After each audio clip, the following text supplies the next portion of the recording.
Hello friends, मैं नयनतारा आपका स्वागत करती हूँ आपके अपने यूट्यूब चैनल नयनतारा की दुनिया में।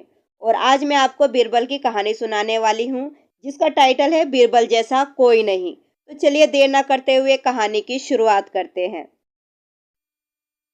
अकबर का साला हमेशा से ही बीरबल की जगह लेना चाहता था। अकबर जानते थे कि बीरबल की जगह ले सके ऐसा बुद्धिमान इस संसार में कोई नहीं है। फिर भी जोरू के भाई को वो सीधी ना नहीं बोल सकते थे। ऐसा करके वह अपनी लाडली बेगम की बेरुखी मोल नहीं लेना चाहते थे। इसलिए उन्होंने अपने साले साहब को एक कोयले से भरी बोरी दे दी और कहा कि जाओ इसे हमारे राज्य के सबसे मक्कार और लालची सेठ सेठ दमड़ी लाल को बेचकर दिखाओ। अगर तुम यह काम कर गए तो तुम्हें बीरबल की जगह वजीर बना दूंगा। अकबर की इस अजीब शर्त को सुनकर साला अचंभे में पड़ गया। वह कोयले की बोरी लेकर चला तो गया, पर उसे पता था कि वह सेठ किसी की बातों में नहीं आने वाला। ऊपर से वह उल्टा उसे ही चूना लगा देगा। हुआ भी यही। सेठ दमड़ी लाल ने कोयले की बोरी के बदले एक ढेला भी देने से इनकार कर दिया। साला अपना सा मुंह लेकर महल वापस लौट आया और अपनी हार स्वीकार कर ली। अब अकबर ने वही काम बीरबल को करने को कहा। बीरबल कुछ सोचे और फिर बोले, सेठ दमड़ी लाल जैसे मक्कार और लालची सेठ को यह कोयले की बोरी क्या मैं सिर्फ एक कोयले का एक टुकड़ा ही 10,000 रुपए में बेचकर आऊंगा। यह बोलकर वह तुरंत वहां से रवाना हो गए।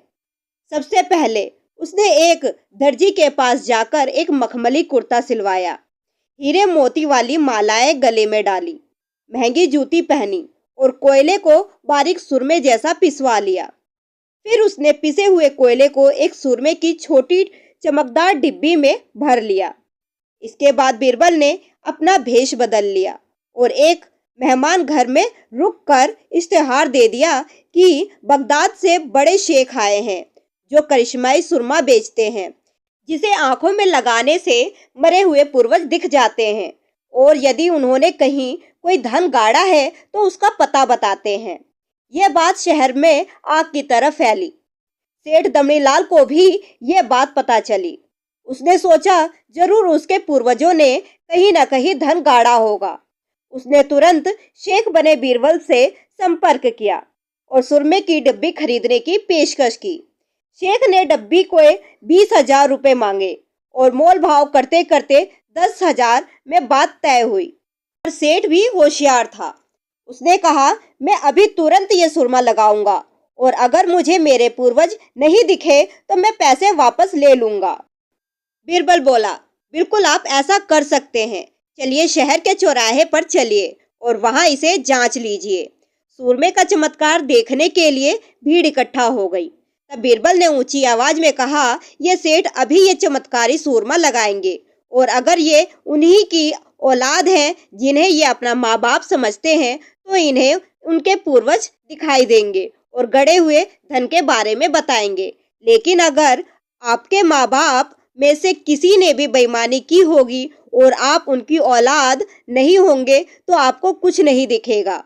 और ऐसा कहते ही बीरबल ने सेठ की आंखों में सुरमा लगा दिया। फिर क्या था, सिर खुजाते हुए सेठ ने आंखें खोली। अब दिखना तो कुछ नहीं था, पर सेठ करे भी तो क्या करे। अपनी इज्जत बचाने के लिए सेठ ने 10,000 बीरबल के हाथ में थमा दिए और मुंह फुलाते हुए आगे बढ़ गए। बीरबल फौरन अकबर के पास पहुंचे और रुपए थमाते हुए सारी कहानी सुना दी। अकबर का साला बिना कुछ कहे अपने घर लौट गया और अकबर बीरबल एक दूसरे को देखकर मंद मंद मुस्कुराने लगे। इस किस्से के बाद फिर कभी अकबर के साले ने बीरबल का स्थान नहीं मांगा। यह थी मेरी आज की कहानी। आशा करती हूँ आपको पसंद आई होगी। वीडियो को लाइक कर देना, चैनल को सब्सक्राइब कर देना। मिलते हैं नेक्स्ट वीडियो में एक नई कहानी के साथ। धन्यवाद।